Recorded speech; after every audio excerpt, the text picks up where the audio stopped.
Nous sommes là pour mobiliser enfin cette solidarité internationale et institutionnelle qui manque.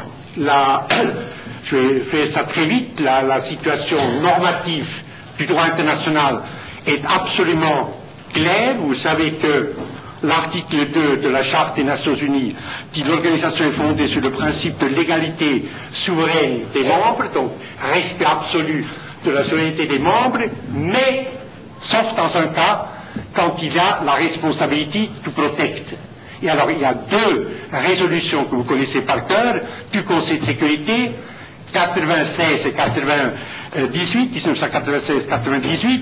La deuxième dit: quand une population souffre gravement des conséquences d'une guerre civile, d'une insurrection, de la répression exercée par l'État ou de l'échec de ses politiques, et lorsque l'État en question n'est pas disposé ou apte de mettre un terme à ces souffrances ou à les éviter, la responsabilité internationale de protéger prend le pas sur le principe de la non-intervention.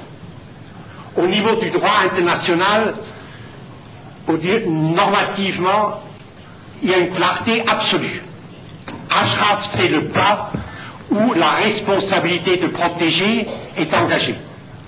Je sais qu'il y a quelques auteurs qui disent, mais enfin, c'est des résolutions du Conseil de sécurité. Il est admis par notre comité et par le Conseil des droits de l'homme que les résolutions du Conseil de sécurité créent du droit international.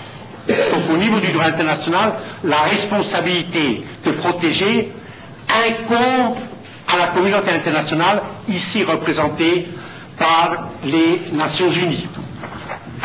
Alors, je termine.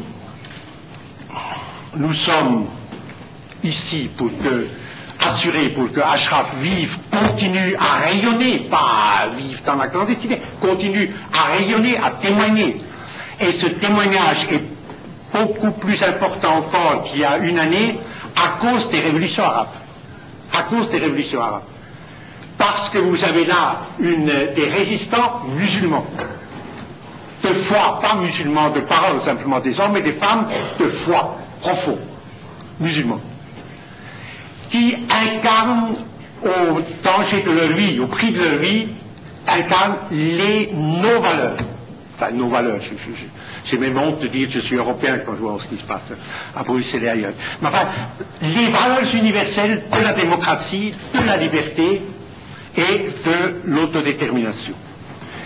Et si Ashraf ne vivait pas, par exemple, eh bien, pour les révolutions arabes, pour les révolutionnaires arabes, qui cherchent des références, qui cherchent des directives, qui cherchent des exemples.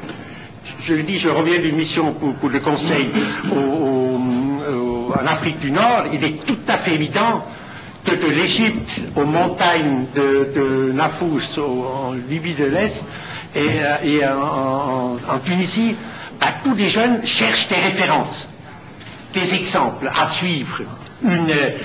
Je n'ose pas utiliser le terme de guide parce que c'est pas, vous êtes trop modeste pour revendiquer mais c'est quand même ça. Vous incarnez ce qu'ils cherchent. Bon, terminé. Pour qu'Ashraf vive, c'est notre responsabilité de citoyen. Deux choses doivent être obtenues immédiatement, mais je pense que je suis le 20e à le dire ce matin.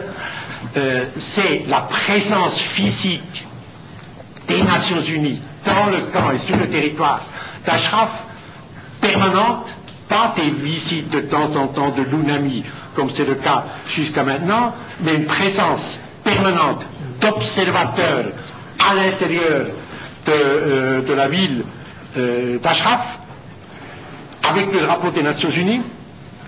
Et deuxièmement, une décision juridique du Haut Commissariat des réfugiés pour reconnaître collectivement le statut de réfugié, ce qui est d'évidence même, des résidents d'Ashraf, et donc accorder la protection de la Convention de 1952 sur les réfugiés collectivement à tous les résidents d'Ashraf. Ce sont deux décisions. La première doit être prise par la haute commissaire Madame Pilet. La deuxième est celle qui incombe à M. Guterres je crois que nous sommes assez, quand je regarde cette magnifique assemblée, nous sommes assez puissants pour obtenir ces deux décisions qui sont une exigence du droit, de la raison et de l'histoire. Je vous remercie encore une fois infiniment de l'honneur que vous faites à ma ville, à ce palais, de votre présence. Merci.